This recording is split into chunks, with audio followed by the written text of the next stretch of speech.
الحمدللہ رب العالمین، سب تعریفیں اللہ ہی کے لیے ہیں۔ الرحمن الرحیم، تمام جہانوں کی پرورش فرمانے والا، نہایت مہربان، بہت رحم فرمانے والا، مالک یوم الدین، روز جزا کا مالک، ایاک نعبد و ایاک نستعین۔ اے اللہ، ہم تیری ہی عبادت کرتے ہیں اور ہم تجھ ہی سے مدد چاہتے ہیں۔ اہدنا الصراط المستقیم، ہمیں سیدھا راستہ دکھا، ہمیں سیدھا راستہ دکھا۔ صراط الذین انعمت علیہم، ان لوگوں کا راستہ جن پر تو نے انعام فرمایا، غیر المغضوب علیہم ولا الضالین۔ یہ جو نا کہ صراط الذین انعمت اور غیر المغضوب ہے، یہ پوائنٹ آف دا ویو، اس پہ تمام نماز پڑھنے والے غور کریں، سوچیں۔ ویسے تو یہ سورہ مبارکہ بڑی لاجواب ہے، میرے نبی پاک صلی اللہ علیہ وسلم کا ارشاد پاک ہے کہ پورے قرآن کا جو جز ہے وہ سورہ فاتحہ، اور سورہ فاتحہ کا جو جز ہے وہ بسم اللہ، اور بسم اللہ کا جز وہ بسم اللہ کی بے کے اندر ہے۔ تو حضرت سیدنا علی مرتضیٰ شیر خدا رضی اللہ عنہ فرماتے ہیں کہ اگر میں بے کی تفسیر کروں تو 70 اونٹ کتابوں کے ساتھ لگ جائے اور پھر بھی بے کی تفسیر مکمل نہ ہو سکے۔ اس لیے یہاں پہ آ کے ہم صرف پڑھتے ضرور ہیں لیکن عمل کے متعلق کسی اور کو کا انتخاب کرا۔ ہم نے یہاں پہ قرآن مجید میں اہدنا الصراط المستقیم، سیدھا راستہ مانگا، آگے سے یقیناً جواب پہ ہی بندہ بات کرتا ہے۔ کن کا راستہ؟ کون سا راستہ؟ آگے کہتا ہے کہ صراط الذین انعمت، اپنے انعام یافتہ بندوں کا راستہ، اور غیر المغضوب ان کا راستہ نہ دینا جن پہ تو نے غضب کیا۔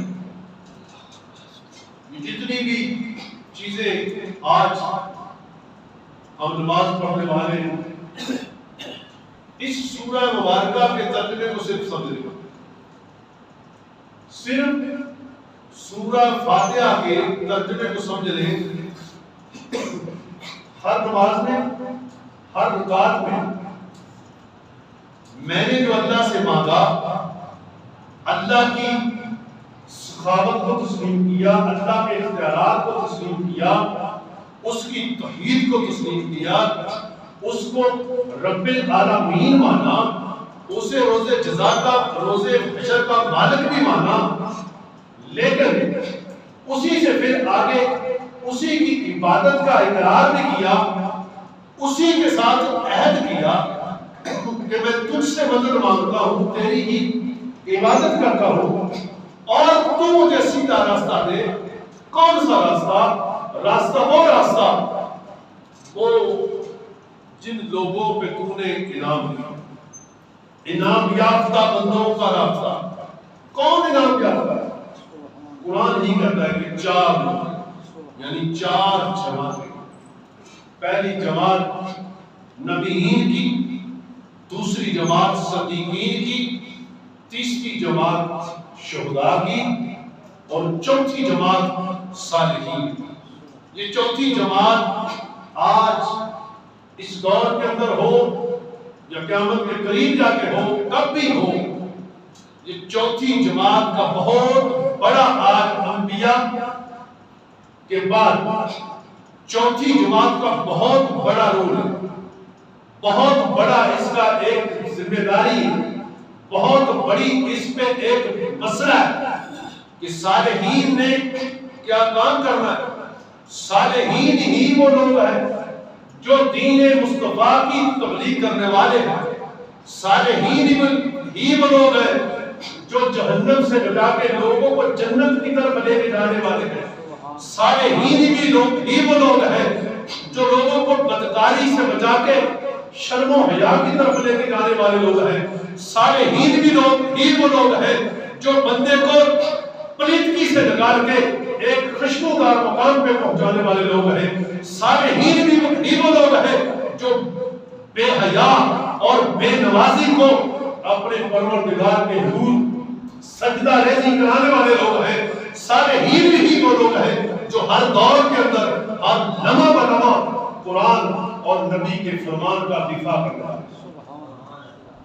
اور صالحین کا ہی آپ نے نماز میں آپ چاہے قرآن پڑھیں چاہے نماز پڑھیں تو نماز میں بھی آپ سورہ فاتحہ پڑھیں اور سورہ فاتحہ میں آپ یہ چیزیں پڑھیں گے اور اللہ سے سوال کریں گے کہ اللہ ہم نے تیری کبریائی کو تسلیم کیا، تجھے رب العالمین بھی مانا، تجھے اپنا معبود بھی مانا، سب کچھ مانا، اس کے بدلے ایک حدیث مبارکہ آتی ہے کہ جب بندہ ایاک نعبد و ایاک نستعین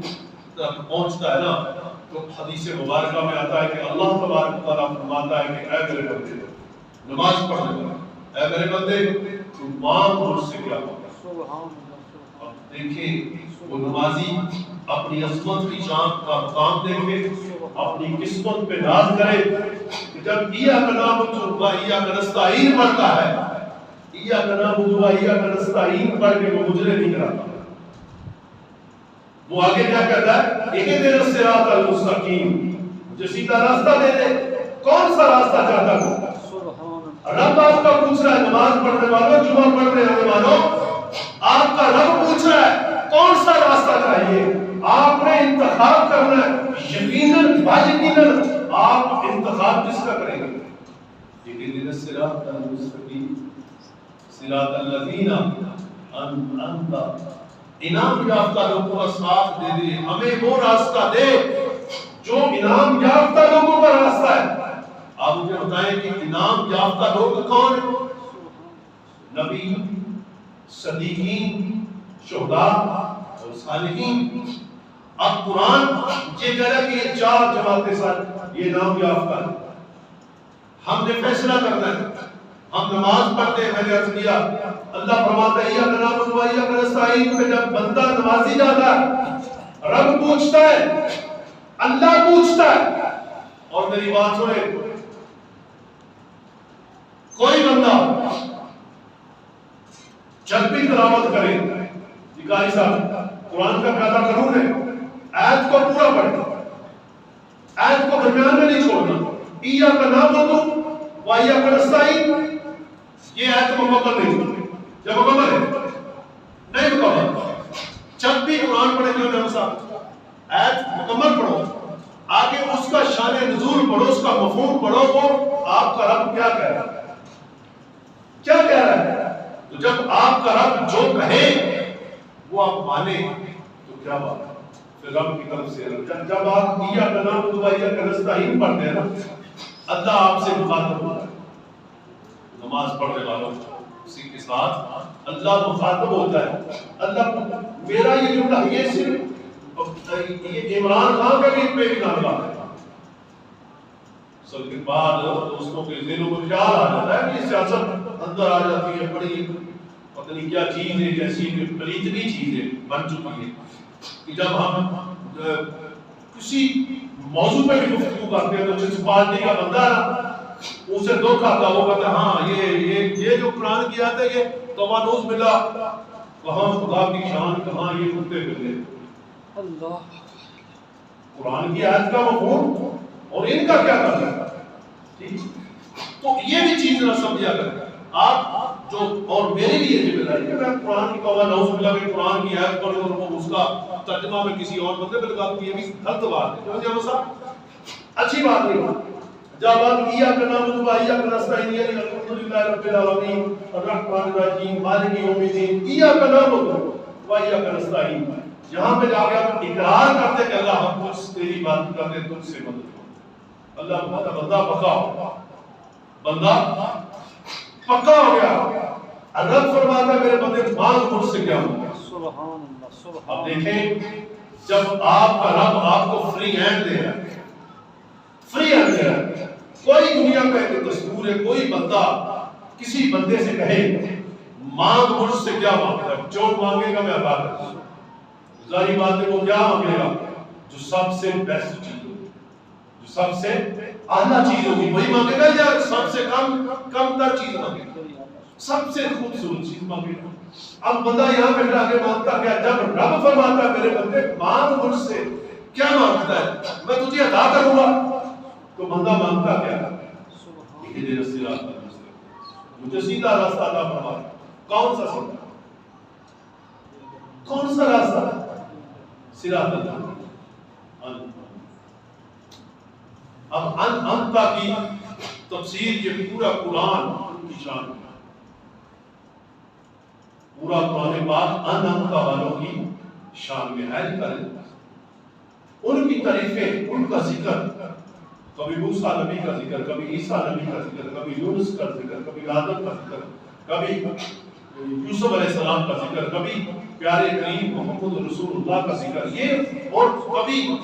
حضور کے غلاموں کا ذکر، کبھی بنی اسرائیل کے صالحین کا ذکر، کبھی رسول اللہ کے امت کے غلاموں کا ذکر۔ قرآن اسی طرح کے سابقہ اس وقت کے لوگوں کی جو ان کی کیٹیگری تھی، جن کی خواہشات پہ، جن کے طریقے پہ دیکھ کے رب نے قرآن نازل کیا، ان کی شانیں رب نے بیان کی، ٹھیک ہے۔ اللہ تبارک تعالیٰ نے کھول کے شانیں بیان کی، کھول کے شانیں بیان کی۔ تو میرے دوستو جب بندہ ایاک نعبد و ایاک نستعین پہ جاتا ہے تو رب فرماتا ہے میرے بندے مانگ مجھ سے کیا مانگے، جو مانگے گا وہ ملے گا۔ میرے دوستو میری بات نہیں قابل غور ہے، میں اس لیے اسی پہ رک کے بات کروں۔ جب رب پوچھتا ہے مانگ مجھ سے کیا مانگتا ہے، بندہ یہاں پہ شراب نہیں مانگتا، مجرا نہیں مانگتا، گانا نہیں مانگتا، باجا نہیں مانگتا، چغلی نہیں مانگتا،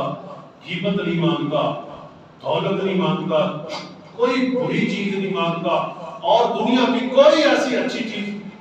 نہیں مانگتا کہ مجھے یہ دے دے یہ دے دے۔ اسے پتا ہے کہ اگر ان کا ساتھ مل گیا، اگر یہ جماعت مل گئی تو پھر اسی میں سب نیک اور اچھی چیزیں سب آ جائیں گی۔ بندہ اہدنا الصراط المستقیم، مجھے سیدھا راستہ عطا فرما دے۔ کون سا سیدھا راستہ؟ صراط الذین انعام یافتہ کا راستہ۔ اور آگے کیا کہتا ہے کہ غیر المغضوب علیہم ولا الضالین، ان کا راستہ نہ دینا۔ مسلمانوں یہ دو چیزیں بڑی قابل غور ہیں، ان کا راستہ نہ دینا جن پہ تیرا غضب نازل ہوا۔ آپ اپنی بچیوں کے تہوار شادیوں سے شروع کر لیں، اپنے بچوں کی شادیوں سے شروع کر لیں، اپنے روزمرہ کی رسم و رواجات کو اندر انٹر کر لیں، اپنے کلچر کو آپ اس میں انٹر کر لیں، آپ اپنا سارا سسٹم چیک کر لیں، آپ زندگی سے لے کے موت تک اور موت سے لے کے زندگی تک، پیدائش سے لے کے موت تک اور مرنے کے بعد تک ہماری تہذیب کیا ہے، ہمارا کلچر کیا ہے، ہمارا سسٹم کیا ہے، اور ہم نماز میں کیا مانگ رہے ہیں؟ کہتے ہیں کہ جناب میں تو نماز بھی پڑھتا ہوں، میں تو یہ بھی کام کرتا ہوں، میں تو وہ بھی کام کرتا ہوں، لیکن پتہ نہیں کیا مسئلہ ہے۔ میرے دوستو نماز کیا پڑھی، نماز کیا پڑھی کہ نماز کے اندر تو آپ نے مانگا صالحین کا ساتھ، شہداء کا ساتھ، صدیقین کا ساتھ، انبیاء کا ساتھ، اور جو آپ کام کر رہے ہیں انبیاء کے بھی جماعت کے خلاف، صدیقین کی جماعت کے بھی خلاف، شہداء کی جماعت کے بھی خلاف اور صالحین کے بھی خلاف، بلکہ جو موجودہ صالحین اگر کوئی بندہ، ہم تو صالحین کی کہ جوڑے اٹھانے والے ہیں، یہ بھی نہ سمجھ لینا کہ میں اپنے آپ کو شاید پکڑ گا کہ صالحین میں سفر کر رہا ہوں، میں تو گناہگار آدمی ہوں۔ یعنی صالحین جب آپ کو تبلیغ کریں، صالحین جب آپ کو نیکی کی دعوت دیں، صالحین جب آپ کو صراط مستقیم کی طرف بنائیں، تو آپ اپنا رویہ چکریں، آپ اپنی سوچ کا مطالعہ کریں، آپ اپنے سسٹم کا مطالعہ کریں کہ آپ کے صالحین کے مطلب کیا کیا ہے۔ صالحین مثال کے جمعے کے بعد یا عصر کے بعد 5 بندے 6 بندے وفد نکل جائے کہ جناب اگر نکل گئے وہ مسجد کی سے نکل کے محلے میں جاتے ہیں، کسی دوست سے جا کے ملتے ہیں، جناب نماز پڑھا کریں۔ اب دیکھیں ان بندوں کو نہ دیکھیں، ان بندوں کو نہ دیکھیں، یہ کاسد ہے، اور کاسد کے متعلق تو کافروں کے دور میں بھی یہ دستور تھا کہ کوئی کافر بھی مسلمان کے کسی کاسد کو قتل نہیں کرتے، ان کو کچھ نہیں کہتے، کہ یہ ایک دستور ہے، ایک قوانین ہے، قانون ہے، ٹھیک ہے۔ تو میرے دوستوں، جو نماز کے لیے آپ کے پاس آئے، جو محفل کے لیے آپ کے پاس آئے، جو دین کی دعوت دینے کے لیے آئے، تو وہ اللہ کے حبیب کا قاصد ہے۔ آپ کی خوش قسمتی کہ وہ آپ کے گھر میں آیا آپ کو دعوت دینے کے لیے۔ ہمیں دنیا دار بندہ بلائے تو آپ کے دل پہ کیا بیتی ہے؟ یار وہ فلاں نے بلایا، یار وہ اگر میں نہ گیا، دعوت آئی ہے تو اگر میں نہ گیا تو وہ یار ناراض ہو جائے گا۔ تو جب رب کا بندہ، اللہ کا قاصد آپ کے گھر پہ آئے، آپ کے گھر میں آ کے آپ کو دعوت دے کہ تمہیں اللہ کے گھر کی دعوت کے لیے نماز پڑھو اور محفل میں آ کے بیٹھو، تو ہمارا رویہ اس کے ساتھ کیا ہے؟ کوئی کہتا ہے اس کی قمیض نہیں ٹھیک، کوئی کہتا ہے اس کی ٹوپی نہیں ٹھیک، کوئی کہتا ہے یہ ہے، کوئی کہتا ہے یہ تو بڑا برا آدمی، بھئی یہ تو برا آدمی ہے۔ آپ صالحین ہیں، آپ نیک ہیں، تو آپ اس کے گھر میں جائیں، اس کو دعوت دیں، نماز کے لیے آپ چلے جائیں، اس کو بلائیں کہ جناب آئے، میں آپ گنہگار ہیں، میں صالحین ہوں، میں آپ کو دعوت دیتا ہوں۔ تو یہ تو کوئی بات نہیں کہ جناب اگر کوئی بندہ دین کی بات کرے تو آپ سب سے زیادہ اس کی پیڑیاں نکالنے سے بات۔ اگر آپ اچھے ہیں تو پھر آپ اپنی اچھائی کا سارے کے مجھ سے اگر بدبو آ رہی ہے تو آپ مجھے کیسی جملہ بھی دے دیں، آپ کو کسی سے اگر کوئی مسئلہ ہے تو آپ کو شروع لا کے دینا، اتر دیں، اونٹ دیں گے، ٹھیک، اتر اونٹ وہ خوشبو دیں گے تاکہ یار شاید اس کے پاس پیسے نہیں۔ اگر کوئی بندہ گنہگار ہے لیکن وہ آپ دیکھیں، اب اذان حاجی فرق صاحب نے دی، حاجی کوئی بندہ نماز پڑھنے نہ آئے تو کیا حاجی فرق صاحب کے ثواب میں کمی آئے گی؟ اس کو اللہ تبارک تعالیٰ نے اس کی نیت کے مطابق اجر دے گا۔ اور اذان کو صرف یہ نہ سمجھے کہ اذان صرف یہاں پہ اللہ اکبر، یہ صرف یہی اذان نہیں ہے۔ اذان کا مطلب ہے میرے دوستوں اعلان۔ تو جب آپ گلیوں میں، بستیوں میں، جہاں پہ آپ کو کوئی مسلمان ملے، انسان ملے، تو آپ اس کو دعوت دیتے ہیں، وہ اذان ہے، وہ اعلان آپ کر رہے ہیں، وہ بھی اعلان ہے۔ اللہ کی طرف بلانا، اللہ کے دین کی طرف بلانا، یہ بھی ایک اعلان ہے۔ تو اگر آپ اعلان کرنے والے کو بھی ٹارچر کریں گے تو پھر تو آپ کو سسٹم ہی ختم کر دیں گے۔ ٹھیک، جب کوئی اذان مسجد میں دے تو اس کا مطلب ہے کہ وہ اعلان کر رہا ہے، لوگوں کو بلا رہا ہے کہ آؤ بھائی اللہ کے گھر کی طرف ہو۔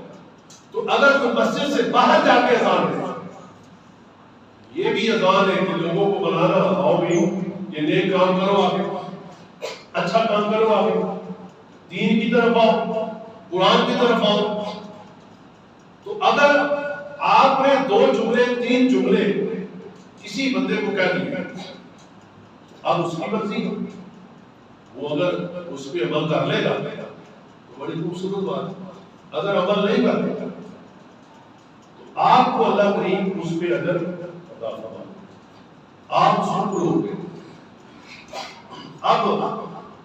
اس پہ آگے اہدنا الصراط المستقیم صراط الذین انعمت